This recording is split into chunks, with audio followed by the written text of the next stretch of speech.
TRS विधायक बालक सुमन ने टीपीसीसी अध्यक्ष रेवंत रेड्डी और प्रदेश भाजपा अध्यक्ष बंडी संजय पर निशाना साधा। उन्होंने रेवंत रेड्डी और बंडी संजय को पागल कहा। उन्होंने कहा कि तेरासा को राष्ट्रीय दल कहने के बाद तेरासा और भाजपा की नोव हिलने लगी है। बालक सुमन का कहना है कि केसीआर जीवनदायिनी संजीवनी है। कांग्रेस का काम तमाम हो चुका है। सोनिया गांधी को ईडी द्वारा नोटिस देने के बावजूद पार्टी खामोश है। भाजपा एक उन्मादी पार्टी है। बालक सुमन ने कहा कि भाजपा की बुराइयों को देश की जनता के सामने रखा जाएगा। कांग्रेस यानी भारतीय जनता पार्टी यानी इవి రెండు కూడా భారత జాతికి ద్రోహం చేసినటువంటి పార్టీలు। కాంగ్రెస్ పార్టీకి చెప్పుకోవడానికి చరిత్ర ఉందేమో గానీ తెలంగాణలో అదే విధంగా భారతదేశంలో భవిష్యత్తు మాత్రం లేదని చెప్పి స్పష్టంగా ఇవాళ మేము చెప్పదలుచుకున్నాం। टीआरएस पार्टी జాతీయ రాజకీయాలకు సంబంధించి చర్చ అనగానే ఇవాళ ఈ రెండు జాతీయ పార్టీలకు 104 తో ఫీవర్ మొదలైంది। దాంతోని వెన్నులో వణుకు షురైంది। ఇష్టం వచ్చినట్టుగా పిచ్చి పిచ్చిగా మాట్లాడుతున్నారు। కేసీఆర్ గారిని ఉద్దేశించి నిన్న కాలం చెల్లిన మెడిసిన్ అని చెప్పి వాళ్ళు మాట్లాడుతున్నారు। కేసీఆర్ గారు కాలం చెల్లిన మెడిసిన్ కాదు। కేసీఆర్ గారు తెలంగాణకు ప్రాణం పోసిన సంజీవని। ఇవాళ ఆపదలో ఉన్నటువంటి భారతదేశాన్ని, సంక్షోభంలో ఉన్నటువంటి భారతదేశాన్ని గట్టెక్కించే అపర సంజీవని కూడా రేపు కేసీఆర్ గారు అనేటటువంటి విషయాన్ని ఆ జాతీయ పార్టీల నాయకులకు నేను తెలియజేస్తా ఉన్నా। हाल ही में राज्यसभा सदस्य के रूप में नियुक्त हुए टीआरएस सांसद वड्डीराजू रविचंद्रन का जुबली हिल्स दासपल्ला होटल में सम्मान किया गया। Telangana state small scale granite industries association द्वारा आयोजित कार्यक्रम में सांसद नामा नागेश्वर राव मुख्य अतिथि थे। रविचंद्र को तेलंगाना राज्य भर में ग्रेनाइट कंपनियों के प्रबंधकों के साथ सम्मानित किया गया। इस मौके पर रविचंद्रन राज्यसभा सदस्य के तौर पर सीएम केसीआर अपने जिले की जनता को मिले सम्मान को महसूस करने का मौका दिया। वड्डीराजू रविचंद्रन ने कहा कि वह आने वाले दिनों में संसद में तेलंगाना के साथ हो रहे अन्याय और कमजोर वर्गों की समस्याओं के बारे में सवाल करेंगे। सांसद रविचंद्रन ने सीएम केसीआर को राज्यसभा का सदस्य बनने का मौका देने के लिए धन्यवाद किया। అత్యున్నతమైన పదవి రాజ్యసభ మెంబర్ ఎంపీ అవ్వడం నా జీవితంలో కూడా నేను ఊహించలేదు ఇంత గొప్ప అవకాశం వస్తుందని। అంత గొప్ప అవకాశం ఇచ్చినటువంటి గౌరవనీయులు కేసీఆర్ గారికి జన్మతా రుణపడి ఉంటాం। ఈ పదవి 2-3 కారణాల వల్ల, అంటే సార్ కష్టాన్ని ఆలోచించి సిన్సియర్గా ఉన్నాడు, అబ్బాయి పనిచేస్తాడు, పార్టీకి చేస్తున్నాడు। మా నాయకుడు ఇచ్చినటువంటి గౌరవం దాంట్లో భాగంగానే ఇవాళ పెద్ద ఎత్తున రవి గారి సన్మాన కార్యక్రమం జరిగింది। దాంట్లో భాగంగా నేను ఇక్కడికి రావడం జరిగింది। ఏదేమైనా రాబోయే టైంలో రాష్ట్రానికి సంబంధించినటువంటి విషయాల మీద, అదేవిధంగా బడుగు బలహీన వర్గాలకు సంబంధించిన విషయాల మీద అటుపక్క రాజ్యసభలో ఇటుపక్క లోక్సభలో తప్పకుండా కూడా మేము గలవెత్తుతాం। कुक्कटपल्ली विधायक माधवरम कृष्णाराव ने कहा कि वह हमेशा गरीबों का साथ देंगे। उन्होंने एनटीआर नगर में पदयात्रा का आयोजन किया। इस मौके पर विधायक माधवरम कृष्णाराव का स्थानीय लोगों ने स्वागत किया। क्षेत्र में ताज़ा पानी और सड़कें उपलब्ध कराने के लिए महिलाओं ने विधायक का आभार जताया। इस मौके पर उन्होंने कहा कि वह गरीबों के साथ देंगे और हमेशा उनकी मदद करेंगे। सीएम केसीआर और मंत्री केटीआर के मार्गदर्शन में हम निर्वाचन क्षेत्र के विकास के लिए काम कर रहे हैं। विधायक माधवरम कृष्णाराव ने कहा कि हम भविष्य में और अधिक विकास कार्यों को आगे बढ़ाएंगे। इच्छा शक्ति हो तो कुछ भी हासिल किया जा सकता है। इस कार्यक्रम में नगर सेवक गाय रविंदर रेड्डी, नेताओं और कार्यकर्ताओं ने भाग लिया। కరెంటు పంపాలు తెచ్చింది నేను ఆ రోజున ఇల్లు కట్టాలన్నా బాధ, రోడ్ వేయాలన్నా బాధ, నీళ్ళు ఇయ్యాలన్నా బాధ, కేసుల మీద కేసు, మా వాయిదా వస్తుండే కన్నా నాకు ప్రాబ్లం అవుతుండే, ఏం చేయాల్సిన సంగతి ఏంటని। అందుకొరకే ఈ రోజున మీ అందరికీ ఇంటింటికి మంచినీళ్ళు, మనం మీటర్లు లేకపోతే మా రాజీవ్ గాంధీ ప్రెసిడెంట్ వచ్చి మీటర్లు కావాలి కంపల్సరీ అంటే అధికారుల ఆదేశాలు ఇచ్చి మా కార్పొరేటర్ రవీందర్ రెడ్డి గారు ఎట్టి పేరు నా బీద కాన డివిజన్ ఇది, నేను గెలిచిన తర్వాత చేస్తాను మాట ఇచ్చాను, చేయాలి అంటే అక్కడ దిల్కుష్ నగర్, ఇక్కడ ఇంద్రనగర్, ఇక్కడ ఎన్టీఆర్ నగర్ రేపొద్దున రాజీవ్ గాంధీ నగర్ రోడ్ రేపే స్టార్ట్ అవుతున్న రోడ్లు కూడా అన్ని కూడా చూస్తాం.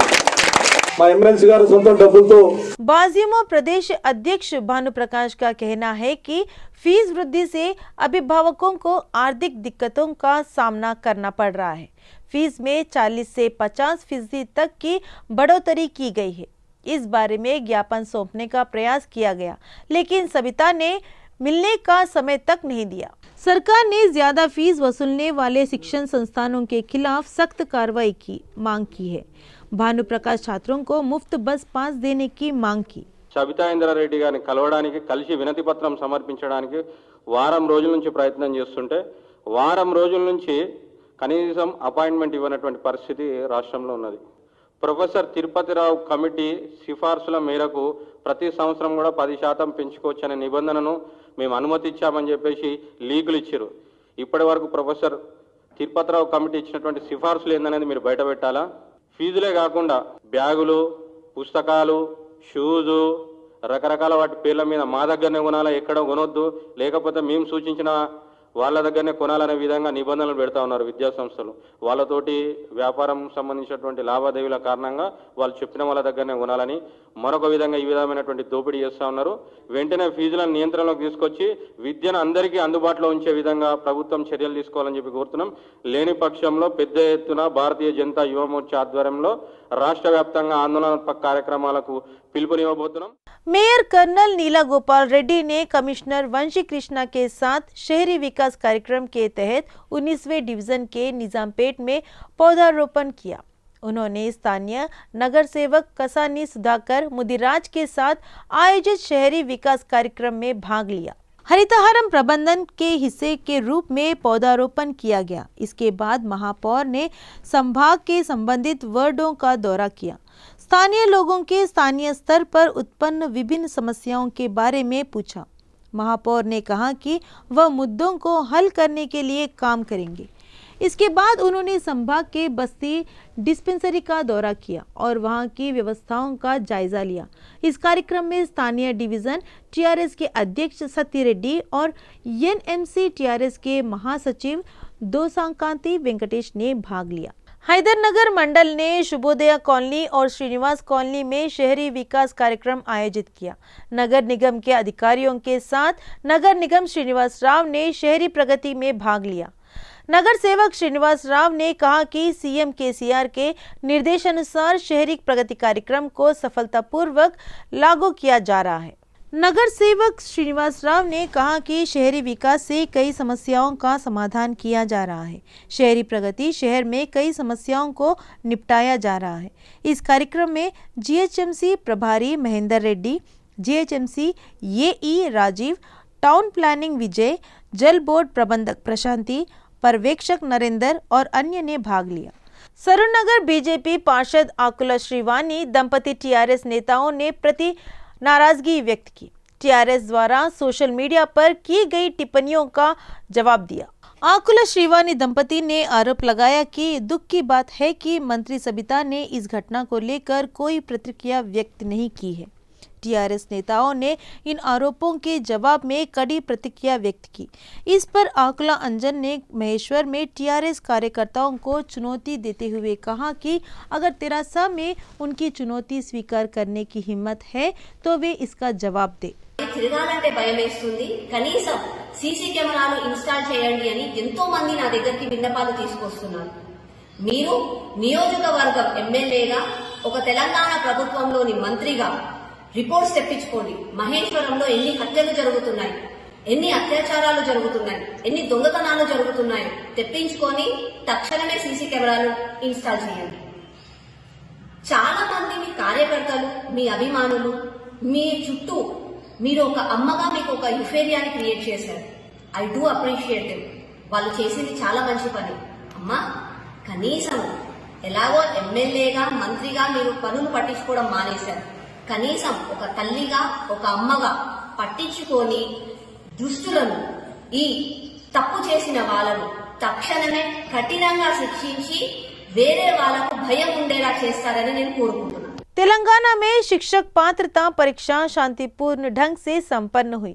पहला पेपर सुबह 9:30 से दोपहर 12 बजे तक और दूसरा पेपर दोपहर 2:30 बजे से शाम 5 बजे तक आयोजित किया गया था। परीक्षा कुल 2683 केंद्रों पर आयोजित की गई थी। 1 मिनट की देरी होने पर भी सरकार ने अनुमति देने से इनकार कर दिया। जगतगिरी गुटना क्षेत्र के शांशिगुड़ा सरकारी स्कूल में 1 मिनट देरी से पहुंचे परीक्षार्थियों को पुलिस ने परीक्षा देने की अनुमति नहीं दी। हालांकि परीक्षार्थियों ने परीक्षा लिखने की अनुमति मांगी, लेकिन पुलिस ने कोई दया नहीं दिखाई। टीईटी के परीक्षार्थी निराश वापस लौट गए। तेलंगाना के गठन के बाद यह तीसरी बार है जब टीईटी हुई है। सरकार ने इस योग्यता परीक्षा के लिए राज्य में 2683 केंद्र स्थापित किए हैं। हैदराबाद में अधिकतम 212 और मुलुगु में न्यूनतम 15 परीक्षा केंद्र स्थापित किए गए। जुबली हिल्स में नाबालिग बच्ची से सामूहिक दुष्कर्म के मामले में पुलिस जांच कर रही है। 5 नाबालिगों के अलावा एक सऊदुद्दीन को पहले ही हिरासत में ले लिया गया है और पुलिस उनसे पूछताछ कर रही है। जांच के हिस्से के रूप में आज 5 नाबालिगों के साथ पुलिस ने रिकंस्ट्रक्शन किया गया। घटना के दिन आरोपियों का व्यवहार कैसा था, इसके बारे में पुलिस ने जानकारी प्राप्त की। इसी क्रम के दौरान आरोपियों ने road number 14 Banjara hills road KBr park माता के मंदिर के पास एक सुनसान जगह पर कंसु बेकरी में घटना का रिकंस्ट्रक्शन किया। जुबली हिल्स रोड नंबर 36 और 44 पर भी जांच की। बाद में आरोपियों को जुबली हिल्स बेस ले जाया गया। शाम 5 बजे तक पुलिस आरोपी से पूछताछ की। पांचों के अलावा मुख्य आरोपी सऊदुद्दीन द्वारा दिए गए ब्यूरो के आधार पर पूछताछ की जाएगी। इस बीच मामले के मुख्य आरोपी सऊदुद्दीन की हिरासत आज समाप्त हो गई। इस महीने की 10 तारीख को सऊदुद्दीन को हिरासत में लेने वाली पुलिस को बच्चे से रेप से जुड़ी कई अहम जानकारियां मिली हैं। मेडचल जिले के मेडचल पीएस क्षेत्र में हैदराबाद वरंगल राष्ट्रीय राजमार्ग पर भीषण सड़क हादसे में युवक की मौत हो गई। उप्पल ब्लैक पॉन्ड के पास तेज गति से आ रही लॉरी मोटरसाइकिल को टक्कर मार दी। इस घटना में मोटरसाइकिल चालक की घटनास्थल पर ही मौत हो गई। हादसे के तुरंत बाद लॉरी चालक फरार हो गया। सूचना मिलते ही पुलिस मौके पर पहुंची और जांच पड़ताल की। हादसे से सड़क पर जबरदस्त जाम लग गया। केपीएच कॉलोनी थाने के अंदर करंट लगाने से एक महिला की मौत हो गई। नवनिर्मित अपार्टमेंट में पानी भरते समय बिजली का झटका लगने से चौकीदार सुरेश की पत्नी गंगा की मौके पर ही मौत हो गई। स्थानीय लोगों का कहना है कि देखभाल के अभाव में बिजली के झटके से एक महिला की मौत हो गई। मृतक के परिजन इस बात से नाराज है कि बिना अनुमति के 6 मंजिला इमारत का निर्माण और न्यूनतम सावधानियों का पालन न करने के कारण दुर्घटना हुई। डिप्रेशन, जिसे मानसिक दबाव कहा जाता है, वह शब्द जो कई लोगों को मौत की ओर ले जाता है। ऐसे लोगों की सोचने और समझने की शक्ति पूरी तरह समाप्त हो जाती है और उनके लिए मौत ही अंतिम रास्ता नजर आता है। आंखों से ओझल, कुछ भी सुनाई ना पड़ना चुपचाप रसातल में डुबा देता है। मौत ही सही राह लगता है। बड़े शहरों में डिप्रेशन लोगों को इस तरह जकड़ लिया है कि जो लोगों को आत्महत्या के लिए प्रेरित कर रहा है। देश में कोरोना का कहर जारी है। लगातार दूसरे दिन 8000 से अधिक सकारात्मक मामले सामने आए। पिछले 24 घंटों में कोरोना ने 8542 लोगों का निदान किया है। वहीं 4435 लोग कोरोना से ठीक हुए, 4 की मौत हुई। देश में फिलहाल 44,513 एक्टिव केस है। ताज़ा मामलों को मिलाकर अब तक दर्ज मामले की संख्या 4,32,22,017 हो गई है। अब तक 5,24,761 लोगों की कोरोना से मौत हो चुकी है। देश में रोजाना पॉजिटिविटी रेट 2.71% पर पहुंच गया है। रिकवरी रेट गिरकर 99.68% पर आ गया है। सक्रिय दर 0.10% थी।